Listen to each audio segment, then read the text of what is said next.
Gautam Chhaochharia, Head of India Research with UBS, joins us live. Gautam, good morning and thank you for joining us. Gautam, I guess the trend is very clear for our markets. On good global days, we are gaining less. On bad global days, we are falling much more than our peer. Do you think this market has lost momentum and flows is a big concern? Yes, good morning. We do think the global factors will still play a role in Indian markets, obviously, because Indian markets are to a large extent external flows dependent. But beyond that, in our view, this is not really a big surprise in terms of how the market is behaving, because pre-elections, you always get uncertainty in terms of the electoral outcome, etc., even though markets would like to believe otherwise. And that does create or cap kind of big rallies ahead of elections. Specifically given how the markets behaved in the last two elections. So to really bet one way on the markets and expect markets to keep going up, I think that still remains largely a lower probability scenario, not a higher probability scenario. But yes, obviously if the market gets a positive electoral outcome, then the markets will react positively. Gautam, hi, morning. We've been seeing, for the last 10 trading sessions that we're holding on to key supports like 6,000, but the conviction and action out of the markets is clearly missing. So are you saying that from now up until elections, this is what we're going to have to deal with, a completely lackluster market?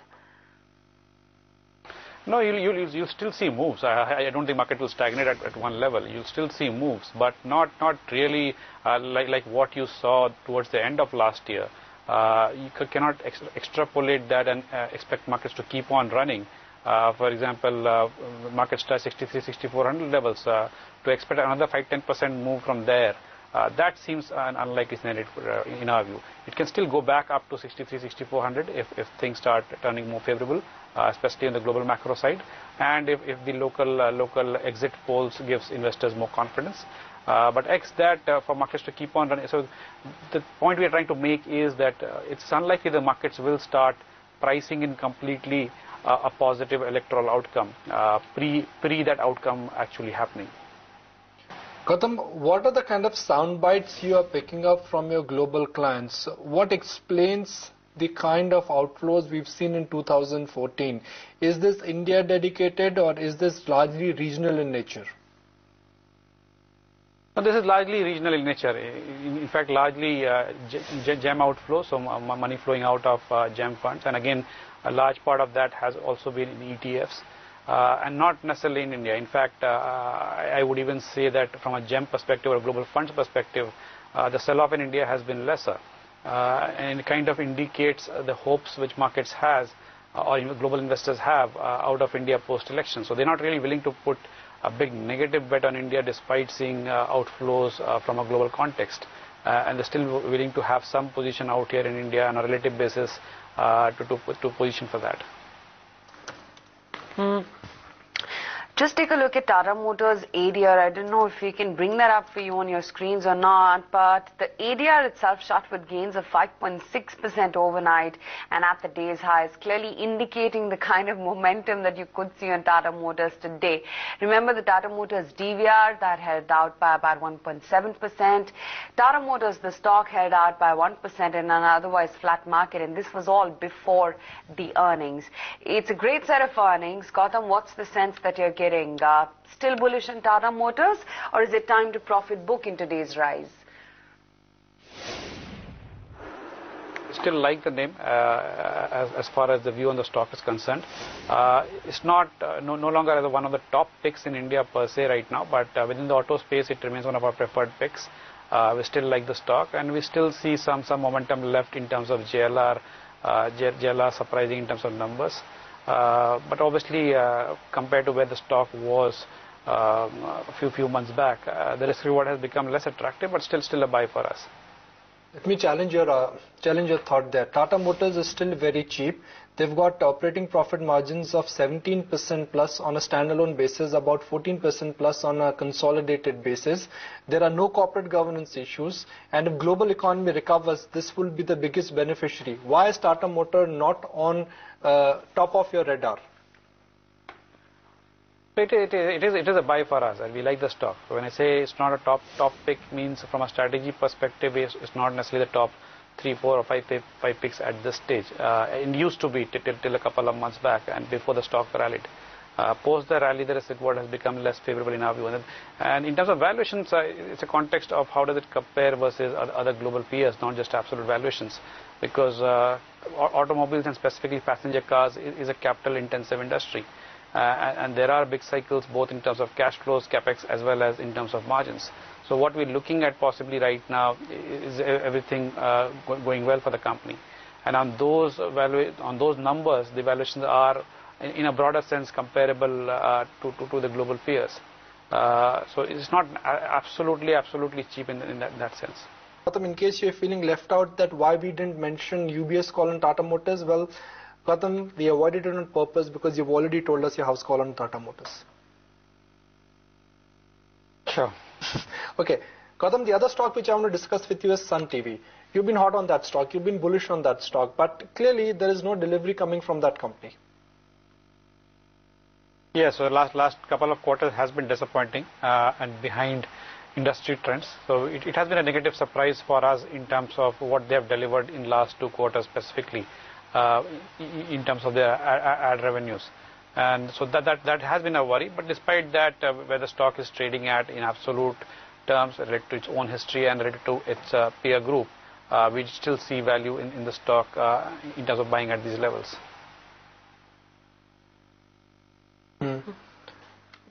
Gautam, what is your take on large cap IT? Do you think large cap IT more than any kind of an business risk currently could suffer because of ownership risk? The fact that large cap IT is a crowded trade, and at a time when we are staring at outflows, large cap IT stocks will underperform because they are overowned by foreign investors.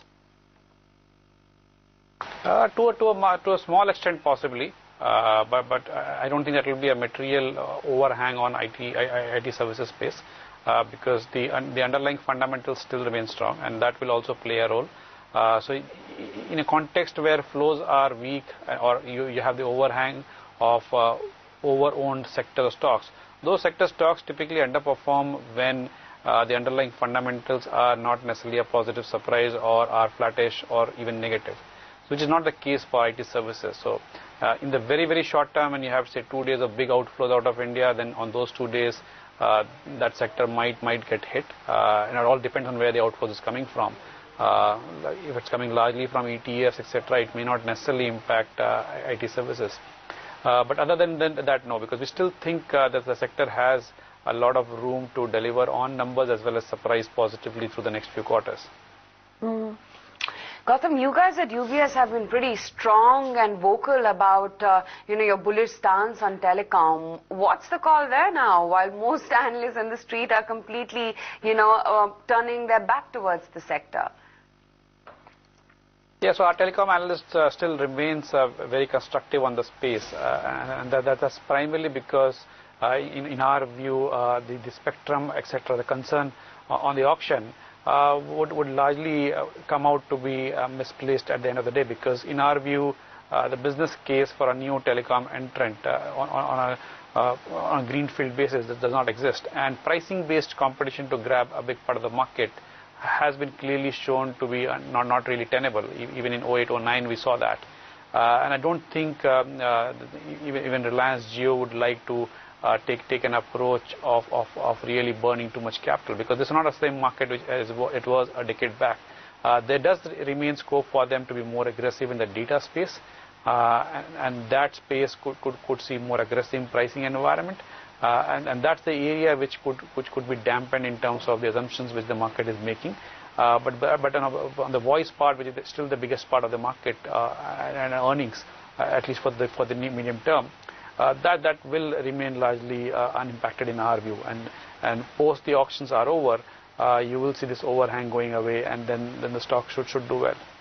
So Gautam, what will be that big turning point for Indian markets? When do you think outflows will become inflows once again? So one is obviously the how GEM emerging markets as a pack behave, because that always plays a big role, and that's not necessarily dependent on how India is doing, but that will depend on a lot of other factors. And the second factor from an India point of view obviously will be post-elections. Post-elections is when you will see decisive turn in terms of direction. How would you approach, companies like JP Associates, which again have exposure to many industries, so to speak? Yes, a basic call on the infrastructure investment cycle is still that it's still early to bet on more leverage or higher risk names at this stage of the cycle. While we do believe that, and we've been saying that for last 3-4 quarters, that the building blocks for investment cycle recovery are being finally put in place. But investment cycle is not consumption. It cannot be turned on in 2 quarters or 4 quarters. It takes typically 2 to 3 years at the minimum. And specifically in India's case, where there have been non-cyclical reasons for the capex cycle to be dampened, it will take at least 2 to 3 years for any signs of recovery to happen. But the building blocks are being put in place, and therefore it depends on the risk appetite of the investor, the time horizon he's looking at, and in that context, from next 6 to 12 months, it's still a bit early to position in the higher risk or leverage names from a top-down perspective. So in that context, JP will still not be a name we look at in the portfolio from a top-down perspective, from a next 1 year perspective. Yeah, if you're willing to look at from a 2 to 3 year perspective, then yes, that could be an interesting name to look at. Gautam, do you think money will still be made in some of these quality franchises like Sun Pharma, Lupin and Dr. Reddy? Individual bottom-up, we still like Reddy's. That remains one of our preferred picks in the pharma space. Sun Pharma, we're not really comfortable with the current valuations, so don't see much upside from current levels. Pharma as a whole, again, this is more in the context of the overall strategy perspective and in the context of our big overweight call on IT services. So we are more neutral on pharma from a strategy perspective, because unlike IT services, where we see big upside potential from macro recovery as well as evolving business models, we don't see that necessarily happening in pharma, specifically given where the stocks are trading at. In IT services, we still see some re-rating potential, and again, not really the case in the pharma services space, pharma space. Okay. So on a relative context, we do. Yeah. You like private banks, and Gautam, let's look at some data. If I look at the YTD performance, which is how SBI has moved this year, and what ICICI Bank and Axis Bank have done this year, I guess the performance gap between private banks and PSU banks is now getting narrow. Banks across the board now are really mapping a similar kind of a trajectory. Why do you think private banks are now suddenly underperforming Indian markets? It's a question of how the markets move. So when the markets move down, then and the private banks as a whole do underperform the markets, and private banks also kind of follow that. So it's more a reflection of the banking sector versus the markets, and that's been seen for last 2-3 years on both sides. When the market moves up, typically the banks do outperform.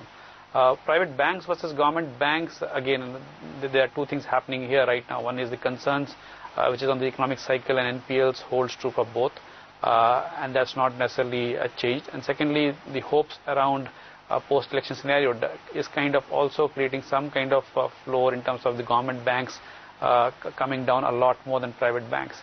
So that's also at play, and that might continue for the next 2-3 months till elections.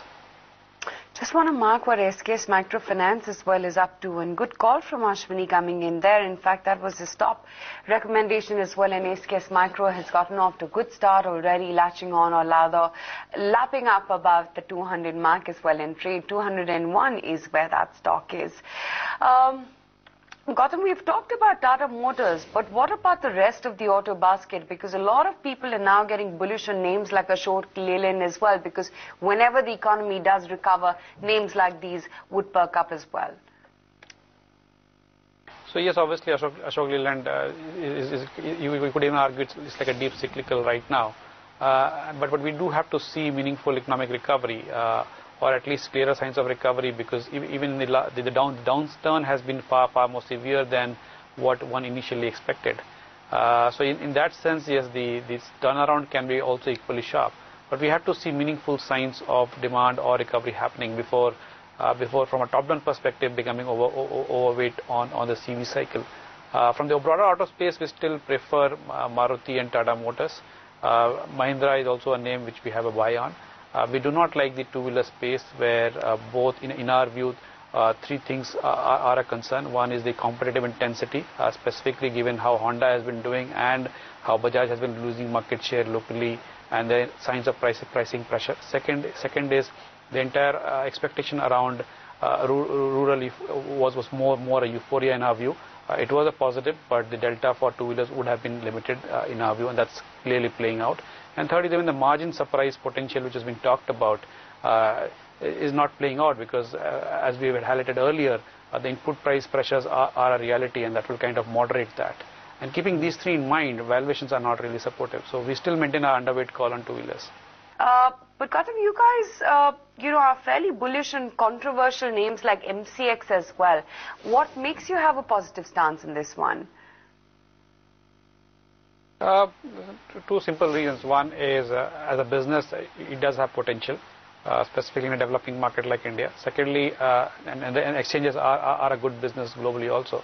And secondly, the overhang, etc., around on ownership, etc., that seems to be largely behind, with the regulator stepping in, the new board coming in, etc. And that should gradually bring confidence back. And in these two contexts, the valuations does appear attractive to us. Let's get some closing comments from you. Do you like anything from the manufacturing space, with the assumption that Indian economy will bounce back and there is time to associate with that typical hope trade? Still a bit early, frankly.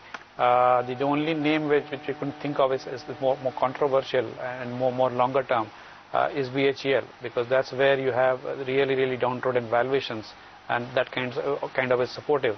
Unlike a lot of other industrial manufacturing names where the valuations are not supportive, even though businesses are of good quality.